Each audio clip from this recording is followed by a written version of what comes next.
de estas, te da la sensación de que todo el mundo te está mirando, no sé.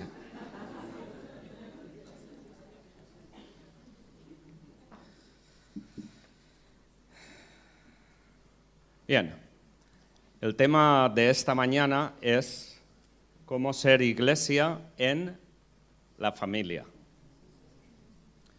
Cuando trabajaba el tema, estuve pensando y dándole vueltas y pensé, es un tema un poco complejo en el sentido de la iglesia y la familia, porque ambos están estrechamente conectados. Y me planteaba el tema, ¿cómo ser iglesia en la familia? Y la otra cuestión, me di cuenta que había una ambivalencia en este tema. ¿Cómo ser familia en la iglesia? Sería el sentido contrario. Y digo esto porque a veces venimos a la iglesia y simplemente venimos como asistentes, pero en realidad no somos familia en la iglesia. Venimos, todos estamos bien, como hemos dicho, luego salimos y parece que todo va bien, pero en el fondo cada uno de nosotros llevamos nuestras cargas. Por tanto, el tema de la iglesia está vinculado con la familia. Curiosamente, el libro del Génesis, el primer libro de la Biblia, comienza con un matrimonio, la creación de Adán y Eva. Y curiosamente, el último libro de la Biblia acaba con un matrimonio también, las bodas del Cordero con su esposa, la iglesia. Por tanto, hay una estrecha vinculación entre iglesia y familia. Y es ahí donde, pensando en ello, pues pensé, bueno, lo importante aquí es trabajar el tema de la familia o el tema de la relación conyugal. Porque en ese aspecto vamos a aprender muchos principios que luego tenemos que vivir también en la iglesia. Así que para ello, si no sabemos ser familia, difícilmente va a tener sentido el venir a una iglesia. El aprender a ser familia nos ayuda a entender y a ser iglesia. Y a la inversa también. El entender lo que implica ser la iglesia nos ayudará a entender lo que es la familia. El matrimonio en sí es una creación de Dios. Fijaros que el libro del Génesis, en el relato, en el primer capítulo del libro, al final de toda la creación del cosmos, de la naturaleza, de todo lo que podemos disfrutar, viene la creación del hombre y de la mujer. Pero ese sentido, esa proyección que vemos en el Génesis de la creación del hombre y la mujer, no se presenta en ninguno de los relatos antiguos del cercano Oriente, todos esos relatos de las mitologías de los dioses de la antigüedad, a ninguno de ellos se les ocurrió crear al matrimonio. Es la Biblia, es el único escrito, el Antiguo Testamento, en el que se nos presenta la creación del hombre y de la mujer. Y por tanto, nos damos cuenta de la importancia de que tanto en el Génesis como en el Apocalipsis, al principio y al final, es de vital importancia que entendamos esos dos conceptos. Así que vamos a leer en el Génesis capítulo 1 y vamos a leer el principio de la creación del ser humano. Génesis capítulo 1. Génesis capítulo 1, los versículos 26 al 27. Dice el texto: Entonces dijo Dios, hagamos al hombre a nuestra imagen, conforme a nuestra semejanza, y señoree en los peces del mar, en las aves de los cielos, en las bestias, en toda la tierra y en todo animal que se arrastra sobre la tierra.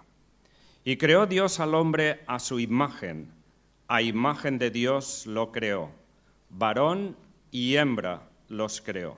Y los bendijo Dios y les dijo: fructificad y multiplicaos, llenad la tierra y sojuzgadla, y señoread en los peces del mar, en las aves de los cielos y en todas las bestias que se mueven sobre la tierra. Notemos ahí la diferencia que se produce en el relato cuando Dios está creando la naturaleza y los animales, todo el cosmos, etc. Simplemente la palabra de Dios que surge es haya o sea. Es una palabra que Él dice e inmediatamente se cumple. Sin embargo, cuando va a crear al hombre y a la mujer, ya no utiliza esa palabra. Ya no es un haya, sino hagamos. Esa palabra implica mucho, porque tiene que ver con la personalización. Él va a crear a una persona a su imagen y semejanza. Va a crear a dos personas, hombre y mujer, pero que en el fondo, en el principio, simplemente crea al hombre primeramente y posteriormente a la mujer. Sin embargo, en este relato, que la mujer no ha sido creada todavía, ya habla de la mujer. Simplemente en la primera parte encontramos a Dios creando a Adán. La mujer vendría después.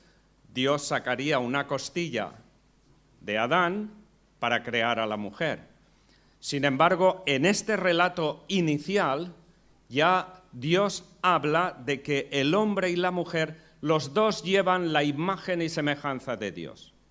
Y esa palabra es muy significativa porque imagen y semejanza implica identidad, implica dignidad.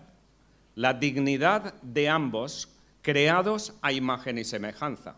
Y eso es lo que nosotros, el ser humano, jóvenes, adultos, no importa la edad que tengamos, siempre llevamos en nosotros la imagen y semejanza de Dios. No debemos de olvidar eso. Pero no solamente nosotros, sino también el otro. Vivimos en una sociedad ensimismada en el yo, pensando solo en mí mismo. Pero tenemos que pensar en los demás también. Ya no se trata solamente de que esa dignidad está en mí, está también en los demás. De manera que ese principio es vital para la relación conyugal, para la relación dentro de la familia, pero para la relación dentro de la Iglesia también. El hecho de que cada persona, por el hecho de haber sido creados por Dios, traemos en nosotros el reflejo de la identidad de Dios. Tenemos un cuerpo que es perfecto, que era perfecto originalmente. Un cuerpo que está integrado de manera perfecta, trabaja con todos sus sistemas integrados que se apoyan y se ayudan y se alimentan unos a otros para que otros puedan ejercer su propia función. Y qué importante es que sepamos también conocer nuestro mundo interior. A veces solamente conocemos del exterior, de nuestra apariencia, nos preocupamos por nuestra estética, pero no nos preocupamos por el desarrollo y por construir un mundo interior de valores que estén en consonancia con la palabra de Dios. Podemos asistir a la Iglesia y, sin embargo, ignorar la realidad de que Dios quiere cambiar nuestro mundo interior. Es a partir de ese cambio interior que nuestra vida exterior será el reflejo o bien de la Iglesia o bien de la familia. Si solamente vemos la Iglesia como una mera asistencia dominical, entonces estamos practicando una religión. Dios no nos ha creado para construir religiones. Dios nos ha creado para construir relaciones. Nuestro vínculo con Dios no es una teoría, no es una rutina. Es algo que tiene que mover y motivar y cambiar nuestra vida. El apóstol Pablo nos recuerda en la carta a los romanos: no os adaptéis a las formas de este mundo, sino transformaos por medio de la renovación de vuestra mente. La palabra que utiliza Pablo al decir no os adaptéis, sino transformaos, es la palabra metamorfosis. Y una metamorfosis implica un cambio tanto en estructuras externas como en estructuras internas. Una cosa es mi exterior y otra cosa es mi interior. Ninguno de vosotros conocéis mi interior. Mi esposa conoce mucho. Y así, dentro de la familia es donde realmente se producen los cambios más fuertes. Deberían de producirse. Pero ¿qué pasa en la práctica? En la práctica ocurre que dentro de la familia, dentro de la relación conyugal, se pierde ese concepto de la imagen y semejanza del otro. Porque cuando empezamos a mirar en nosotros mismos y perdemos de vista la imagen y semejanza del otro o de la otra, es entonces cuando empezamos a romper la relación. Como decía, una metamorfosis implica cambios en las estructuras externas, en la apariencia y en el interior, en el pensamiento, en las emociones, en la voluntad, en los hábitos, en aquello que realmente se mueve dentro de nosotros. Todos conocéis lo que se llama la metamorfosis del gusano de seda. Los jovencitos lo habréis estudiado, supongo, ¿no? Bueno, todos en mi edad, cuando éramos pequeños, solíamos tener unos gusanos que los poníamos en una caja, les poníamos hojas de morera, los gusanos se comían las hojas de morera y dentro de poco empezaban a enrollarse en un caparazón de seda, gusanos de seda. Y se escondían ahí dentro y tiempo después aparecía una mariposa. O sea, un cambio increíble, porque en la naturaleza no se aprecian cambios de este tipo, yo creo que en ninguna otra especie. ¿Qué ocurre? No sabemos, la ciencia no sabe, si realmente el gusano muere dentro del caparazón y de ahí sale la mariposa o simplemente es una transformación consciente del gusano, de que está pasando de gusano a mariposa. Pero claro, la cuestión es que normalmente los seres humanos y los animales engendran a animales o hijos de su propia naturaleza. Pero en el caso del gusano, lo que hace es transformarse en otra naturaleza. El gusano se arrastra por el suelo, la mariposa vuela por los aires. Y uno se plantea, ¿qué ocurriría si en ese proceso de la metamorfosis se cambian las estructuras externas, pero no las internas? ¿Qué tendríamos? Párate a pensar. Las estructuras externas cambian, la forma, pero no el interior. ¿Qué tendríamos? Una mariposa que se arrastra, con mentalidad de gusano. ¿Verdad? Ridículo. Si fuera al revés, que la mariposa pone huevos y se produce un cambio, un error en ese proceso de metamorfosis y lo que tenemos es un cambio de las estructuras internas, pero no las externas, ¿qué tendríamos? Un gusano con mentalidad de mariposa que se sube arriba y se tira para ver si puede volar. Y se la pega. ¿Os dais cuenta? Eso es lo que dice la palabra de Dios, es lo que dice Pablo en Romanos. No os adaptéis a las formas de este mundo, sino transformaos. Eso es un proceso constante, que ya ha empezado con los jóvenes. De aquí, de arriba, pero eso se continúa a lo largo de toda la vida. Y es un imperativo del apóstol Pablo. Venir a la iglesia no nos transforma por osmosis, por el hecho de estar en la iglesia. Tiene que haber una disposición de cada uno de nosotros de querer seguir con Cristo, de querer ser transformados. Y cuando llegan las dificultades en la pareja, uno tiene que recordar siempre que su cónyuge lleva la imagen y semejanza de Dios. Eso tiene que motivar al respeto, a la sensibilidad, a buscar cómo administrar esas diferencias que podemos tener en la pareja. Bueno, yo no sé si vosotros tendréis esas diferencias, no lo sé. Yo creo que os veo con buena cara, buena gente, y me da la sensación de que ninguno de vosotros tiene problemas a nivel de pareja, ¿no? ¿No? Mi mujer y yo las hemos tenido y las seguiremos teniendo. Pero la cuestión es cómo afrontamos nosotros esas diferencias. ¿Queremos trabajarlas? Y sobre todo, ¿queremos tener bien claro el concepto de dignidad que tiene mi esposa, el esposo? Eso tiene que ser mutuo, de los dos, es un compromiso. Nos hemos prometido fidelidad cuando nos hemos casado.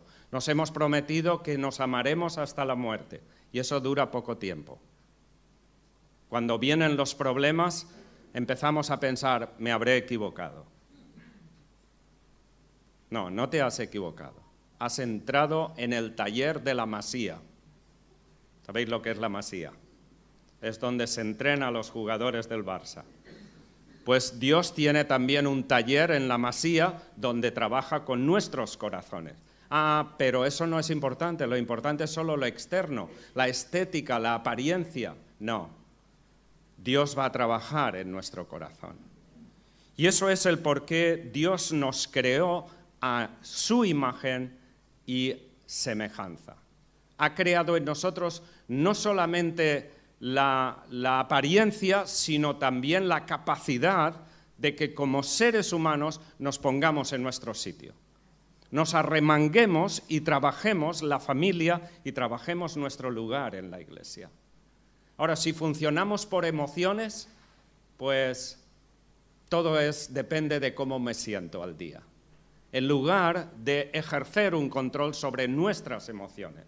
Hoy en día existe en la popularidad, en todas las redes sociales, lo que se llama el pensamiento positivo.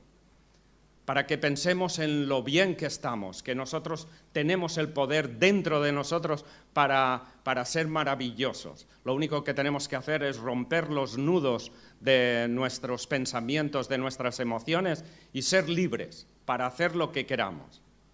En realidad es una filosofía errónea, totalmente errónea.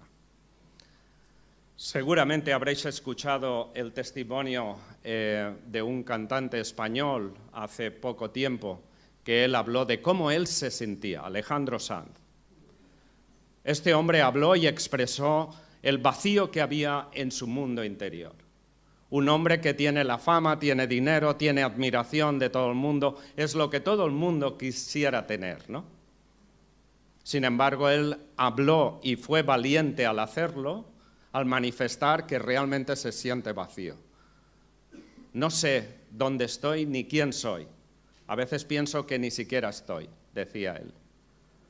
En realidad, lo que ocurre es que vivimos en una sociedad que ha eliminado una parte vital de la creación del ser humano. Se nos considera como cuerpo y psique, pero ignoran totalmente lo que es el soma, o sea, el espíritu. El espíritu es la esencia de la creación de Dios. Cuando Dios creó a los animales, simplemente creó a los animales y fueron animales. Pero cuando creó al hombre, dice que después de formar lo físico, sopló en su nariz aliento de vida, viento de vida. Y eso es el neuma, es el espíritu. El espíritu del ser humano que tú tienes, que yo tengo y que todo el mundo tiene, es lo vital de la vida, lo que da sentido y trascendencia a la vida. Cuando el ser humano se llena de cosas, de apariencias, y su mundo, su espíritu está vacío, ese ser humano no puede encontrar la felicidad. La felicidad que busca, intenta encontrarla en las cosas o en la apariencia, en la estética. No solamente ocurre a personas mayores, ocurre también a adolescentes. Cuando la persona empieza a pensar, sobre todo en la adolescencia, que el adolescente siempre está obsesionado por su imagen, por la aceptación, está construyendo su identidad. Muchos de ellos no nos lo están diciendo las noticias, pero hay muchos adolescentes que se están suicidando, sobre todo a veces por las conexiones con las redes sociales o por los comentarios negativos que reciben.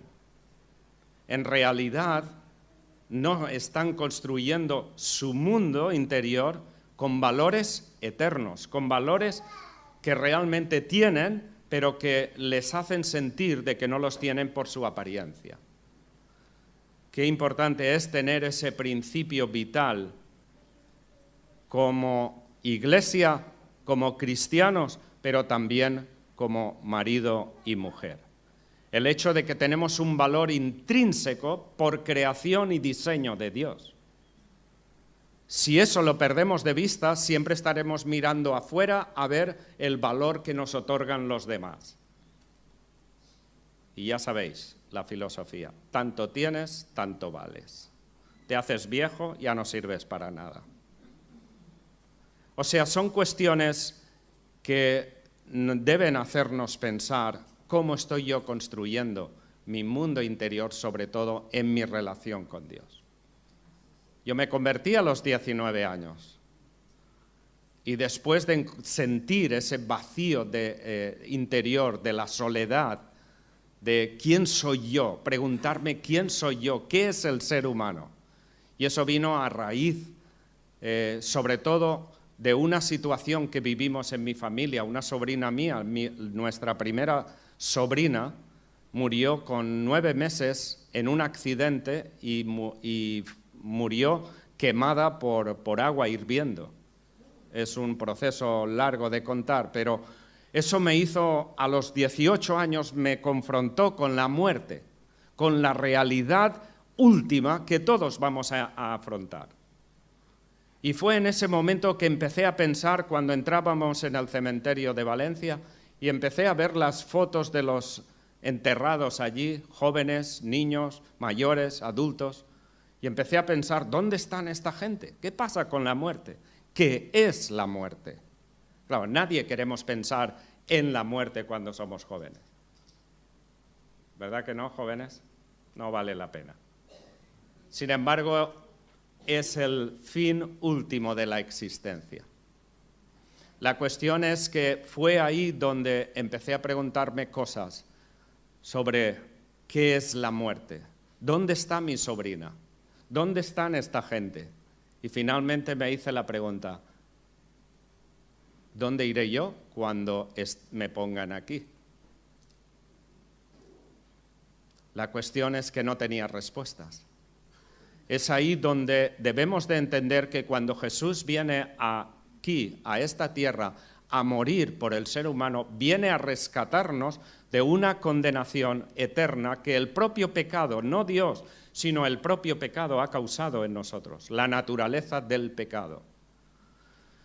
Y es ahí donde Jesús, por amor a nosotros, por amor a la humanidad, dio su vida para que nosotros podamos tener vida eterna y sobre todo tener la sabiduría, la conciencia para construir un mundo mejor dentro de nosotros, pero también en nuestros hogares y en las iglesias. Dice Pablo en la carta que él escribe a los Efesios, capítulo 1, versículo 18, él hace una oración por los cristianos en Éfeso. Y una palabra muy significativa que él utiliza allí es que pide para que Dios alumbre los ojos del entendimiento. Eso es algo muy curioso, los ojos del entendimiento. Esa palabra, alumbre los ojos del entendimiento, esa palabra es la palabra en griego dianoia, una palabra extraña que nos parece algo que no entendemos bien. Esa palabra puede compararse con la palabra más conocida para nosotros, paranoia. Todos hemos oído de lo que significa la paranoia. La persona que sufre paranoia es una persona que ve cosas que no están, que no existen. Oye sonidos que no están, no existen. Porque la palabra paranoia y dianoia, las dos comienzan con una preposición inicial. Para significa alrededor de. Por tanto, la persona que ve la realidad siempre ve cosas que no existen, están alrededor pero que no existen. Mientras que la palabra dianoia implica, esa preposición dia significa atravesar la realidad. Así que lo que Pablo está orando por los creyentes es que los creyentes tengamos la capacidad no de darle vueltas a la realidad, al exterior, mirar las cosas desde la periferia, sino ser capaces de discernir lo que hay en el interior para jóvenes, para tu futuro cónyuge, para tu futuro novia, tu futuro novio o novia. Tratar no solamente de pensar en manosearse, sino conocer a esa persona. ¿Es realmente esa persona con la que quiero compartir mi vida? Claro, te puedes emocionar porque es una chica preciosa o un chico precioso y te impresiona eso. Ah, sí, es el chico de mi vida, es la chica de mi vida, y ya, metes la pata. Párate a pensar, ¿quién es esta persona? ¿Qué hay dentro? ¿Qué valores tiene? ¿Realmente es la persona con quien quiero casarme? ¿Vamos a poder compartir? No. Si no pensamos en eso y solamente pensamos en lo físico, difícilmente vamos a tener éxito, porque a la larga vamos a descubrir que hay cosas muy diferentes. Cosas que no sabemos, que si las hubiéramos sabido, hubiéramos podido hablar de ello. Pero aún así todo, aunque no hayas hecho las cosas correctamente al inicio, si estás casado, casada, vas a descubrir muchas realidades que eran imposibles conocer en el noviazgo. La cuestión es cómo las enfrentamos.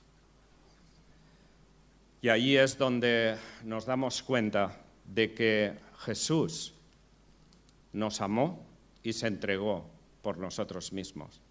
De esa manera, cuando los dos se comprometen con ese principio, los dos tienen que estar dispuestos a trabajar esas diferencias.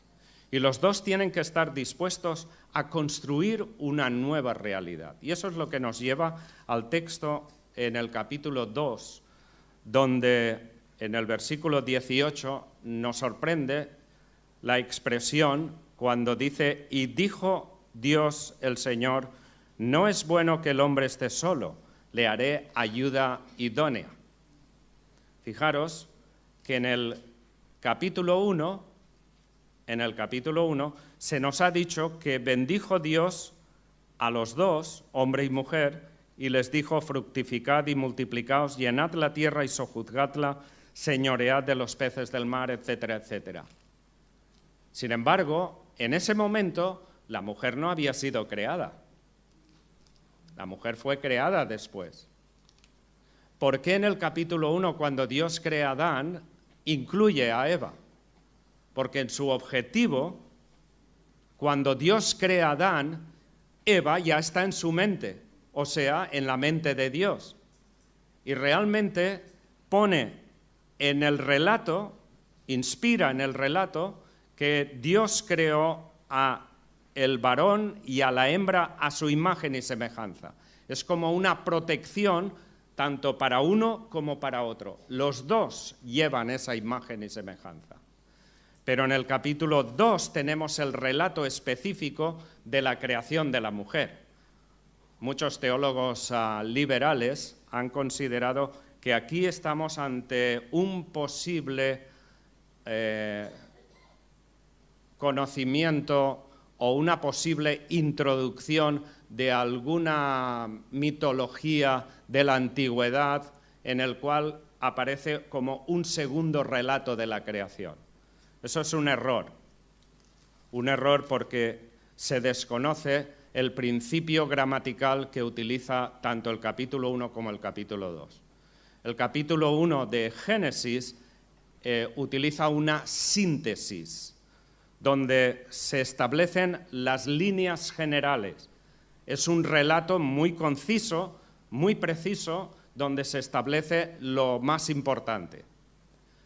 Mientras que el capítulo 2 de Génesis es una catálisis. Ahí el autor lo que hace es describir detalles, que no tenía tiempo de hacerlo o no quería hacerlo por la extensión, detalles de la creación de Dios que matizan algún aspecto en concreto. Y en este caso, lo que hace el versículo 18 es introducir la creación de la mujer, dándonos detalles de cómo Dios creó a la mujer. Y fijaros que dice, y dijo Jehová Dios, no es bueno que el hombre esté solo, le haré ayuda idónea. ¿Cómo entendemos esa expresión ayuda idónea? ¿Es la Cenicienta que viene a ayudar al hombre? Evidentemente, en el capítulo 1, Dios ha establecido un principio universal. Hombre y mujer son creados a la imagen y semejanza de Dios. Los dos tienen la misma dignidad. En el capítulo 2, Dios dice, no es bueno que el hombre esté solo. Fijaros, había creado a todos los animales con su pareja y Adán tenía que nombrar a esos animales con sus parejas. Pero Adán llegaría al punto de decir, ¿dónde está mi pareja? Me siento incompleto. Pero quien se da cuenta es Dios, porque Dios, en el pensamiento de Dios, cuando creó a Adán, ya creó a Eva. Pero como que le hizo sentir a Adán la necesidad y el valor de tener a su pareja. Pero en este caso no dice pareja, sino que es ayuda idónea, y esa palabra es muy significativa. Ayuda idónea tiene el sentido de reciprocidad. O sea, Adán tendrá su ayuda idónea en Eva en la medida que Adán es ayuda idónea para Eva. Eso es ayuda idónea. Es el hecho de que tú ayudarás a Eva y Eva te ayudará a ti. Hay una reciprocidad en el concepto que se expresa aquí en la palabra de Dios. Es el hecho de que si los dos no aportáis, ninguno de los dos va a ser ayuda para el otro. Los dos vais a perder. Y esa es la cuestión. La familia es el lugar donde estamos ahí trabajando los dos por construir una nueva realidad. Y es en ese principio que al decir ayuda idónea, realmente debemos de entender que nuestro cónyuge, a pesar de ser diferente, es también un apoyo para poder construir esa realidad. Os voy a hacer una ilustración. Estos son unas alicates, una pieza muy útil para trabajar en los que somos manitas, ¿no? Fijaros que estas alicates tienen dos piezas. Dos piezas. Esas dos piezas son diferentes. Sin embargo, han sido creadas para cumplir una función. Ninguna de ellas por sí sola puede cumplir esa función, ninguna de las dos.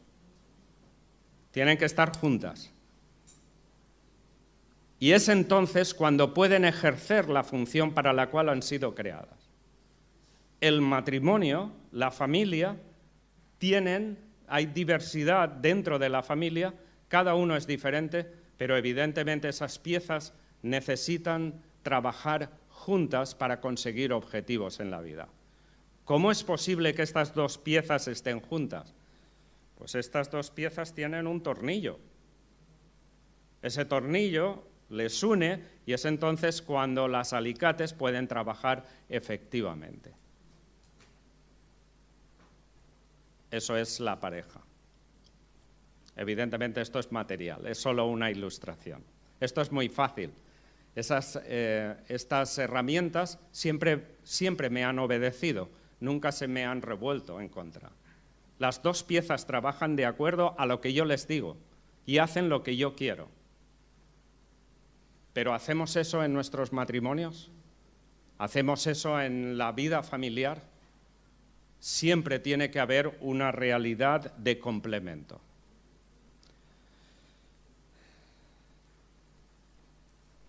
La última parte de este mensaje nos llega al final del capítulo 2, donde dice a Adán, después de recibir a su pareja: por tanto, dejará el hombre a su padre y a su madre y se unirá a su mujer, y serán una sola carne. Y ambos estaban desnudos, Adán y su mujer, y no se avergonzaban. Fijaros que este texto fue escrito en un tiempo donde el hombre no dejaba a padre y madre. Era la mujer quien dejaba a su padre y a su madre. La mujer, cuando se casaba, tenía que irse a vivir a la tribu del marido, y en esa tribu había una anfitriona, que era la madre del marido, la suegra. Entonces, lo sorprendente aquí es que el principio se redactó en tiempos cuando la cultura era contraria a los principios de la palabra de Dios. Pero dice ahí Dios que por tanto dejará el hombre a su padre y a su madre y se unirá a su mujer. O sea, hay un proceso de dejar y de unirse y a la vez ser una sola realidad. Es un proceso. La cuestión es que todos nosotros, cuando nos casamos, hemos sido instruidos y educados por nuestros padres. Hemos crecido en un ambiente familiar. Y en ese ambiente familiar hemos adquirido una serie de complejos, de emociones, de ilusiones, de frustraciones, de enfados, de ideas. Y a veces todo eso lo vamos a introducir al matrimonio. ¿Qué es lo que dice la palabra de Dios? Tienes que aprender a dejar esas cosas porque ahora para unirte a tu esposa tienes que construir una nueva realidad con tu esposa. Tu esposa ya no es ni tu madre ni tu padre. Tu esposo ya no es tu padre ni tu madre. Ahora hay que dejar los dos para construir una nueva realidad. Si yo me caso y sigo haciendo los hábitos que he adquirido en mi desarrollo en mi casa paternal, al final eso va a destruir nuestra relación. Siempre comparto esto que realmente nos ocurrió a Eunice y a mí cuando nos casamos. No sé cuántos de vosotros visteis aquella película antigua que era Love Story, Historia de Amor. Los jóvenes no la conocéis, la tendríais que ver. Una película muy bonita, muy agradable, muy significativa. Pero esa película tenía un eslogan que decía: amar significa nunca tener que decir lo siento. Yo cuando vi a los 18 años esa película pensé, yo quiero casarme con una mujer con la que nunca tenga que decirle lo siento. Seremos tan felices. La película tiene un fondo musical tremendo, o sea, te engancha en el sentido de que estás alucinando casi, ¿no? Y bueno, con esa idea desarrollé mi juventud y luego seguí buscando a la mujer de mis sueños, hasta que encontré a Eunice. Y yo pensaba, nunca vamos a tener que decirnos lo siento. Seremos tan felices, nos compenetramos, nos entenderemos perfectamente. Ella es tan bonita, tan preciosa. Yo estaba como en las nubes, ¿no? Bueno, poco tiempo, pocos meses después, me di cuenta de que amar significa tener que decir lo siento casi cada día. Porque si no lo dices, vas a destruirlo todo. Saber reconocer que no estoy haciendo bien las cosas y vamos a reconstruir. Vamos a hacer como los GPS. El GPS que te está guiando por las direcciones, Cuando llegas a un sitio y tú a lo mejor te has equivocado porque has ido por otro, el GPS, la señorita esa que nunca se enfada, ¿qué dice? Recalculando. Vamos a recalcular. Nunca se enfada esa señora. La cuestión es, ¿somos capaces de recalcular en nuestros matrimonios? ¿Recalcular en nuestras relaciones en la iglesia? ¿Reconstruir mi compromiso con Cristo? ¿Saber que tengo una responsabilidad y que no puedo estar justificándome dando la culpa a los demás, principalmente a mi cónyuge? ¿Cómo vamos a trabajar juntos esta situación? Hombres y mujeres. Los hombres necesitamos ser fuertes en eso, porque a veces la única salida que vemos es romperlo todo. Las mujeres igual. Vivimos en un mundo donde se rompe el matrimonio por cualquier cosa. No tenemos capacidad de resistencia. No hemos sido entrenados en la masía del Señor Jesucristo. Bien, espero que esto nos ayude a darnos cuenta de la importancia de trabajar bien en nuestras casas, en nuestros hogares, pero también en la iglesia, para que no convirtamos la iglesia en una religión. Somos una relación con un Dios personal. Dios quiere nuestro corazón, quiere que le hablemos, quiere que nos ilusionemos. ¿Cuándo? ¿Solo el domingo? Cada día somos iglesia, cada día somos familia.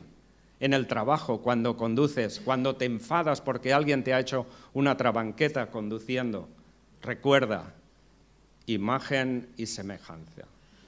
Es cuando realmente tú tienes que asumir tu responsabilidad. Y aunque te enfades, no pasa nada, hay que recalcular. Y en esa recalculación tú vas ejerciendo una musculatura espiritual.